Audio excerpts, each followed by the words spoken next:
Hello everyone, welcome to my channel. আমার একটা নতুন ব্লগে তোমাদের সকলকে জানাই অনেক শুভেচ্ছা। তোমরা সবাই কেমন আছো? আশা করছি ভালো আছো, কিন্তু আমি একদমই ভালো নেই। এই কদিন আমার শরীরটা খুবই খারাপ, কিন্তু এই ভিডিওটা তোমরা আগে দেখে নিয়েছো। লং ব্লগটা দিতে একটু দেরি হয়ে গেল, প্লিজ কিছু মনে করো না, কারণ আমার শরীরটা এতটা খারাপ আমি ভিডিওতে ভয়েস দিতে পারছিলাম না।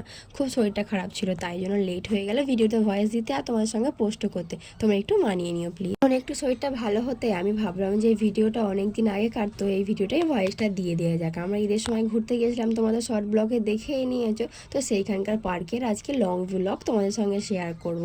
আমরা সবাই মিলে ঘুরতে গিয়েছিলাম, কিন্তু আমার হাজব্যান্ড যায়নি। পার্কটার ভিউটা এত সুন্দর, তোমাদেরকে কি বলবো।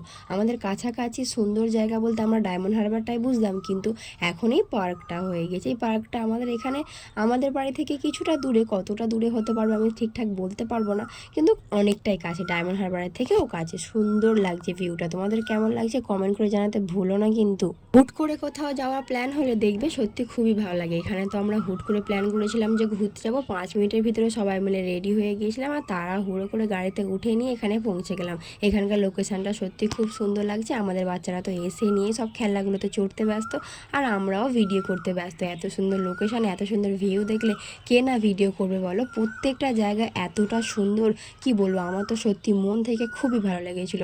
ভেবেছিলাম যে আর একবার যাব, কিন্তু এখন এতটাই শরীর খারাপ। আমার হাজব্যান্ডকে বলেছিলাম যে একদিন ঘুরতে যাওয়া হবে, আমার হাজব্যান্ড বললো শরীরটা আগে ঠিক হোক তারপরে ঘুরতে যাওয়া হবে, কারণ ওনাকে নিয়ে যায়নি, তাই আমার একটু ফাঁকা ফাঁকা লাগছিলো, একা একা যেন ঘুরছিলাম। ওখানে গিয়ে আমি অনেক ভিডিও করেছি, তোমাদের সঙ্গে সব আস্তে আস্তে শেয়ার করবো। আমার শরীরটা একটু ভালো হয়ে গেলো। ওখানে দেখো আমার মেয়ে গিয়ে কেমন মজা করছে, একা একা বসে বসে খেলছে, একটু আমার হাত ধরছে না।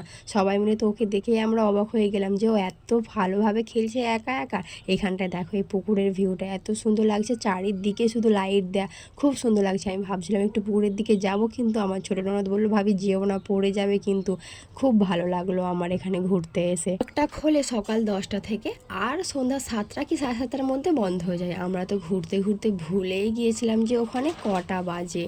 এতটা সময় হয়ে গিয়েছিল যে পার্কে চাবি দিয়ে দিয়েছিল আমাদের, আর বের হতে দিচ্ছিল না।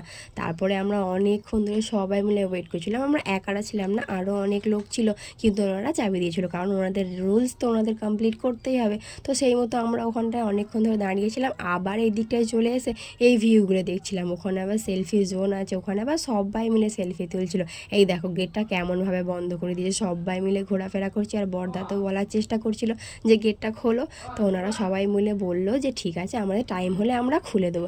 এদিকে আবার আর একটা ঝামেলা হয়ে গিয়েছে, কটা ছেলে মিলে আমাদের বুনুদেরকে অনেক ডিস্টার্ব করছিল, তাই বড়দা ভাই তো খুবই রেগে গিয়েছিল। ওদেরকে বকাবকি করে দিতে ওরা আবার সরি বলে নিল। তো আমাদেরও মনটা ভালো হয়ে গেল। আমরা এবারে চলে যাই গাড়িতে গিয়ে বসার জন্য। সবাই মিলে তো চলে গেলাম গাড়িতে বসার জন্য, যে যা সিটে বসে পড়লাম, আর গিয়ে ফুল স্পিকারে বক্স চালিয়ে দিয়ে আমরা সবাই মিলে খুব মস্তি করতে করতে বাড়ি ফিরছিলাম। সত্যি কথা বলছি, হুট করে একটা জায়গায় এসেছি, কিন্তু এত ভালো লাগলো, এই স্মৃতিটা মনের মধ্যে সারা জীবন থেকে যাবে, এত ভালো লাগলো।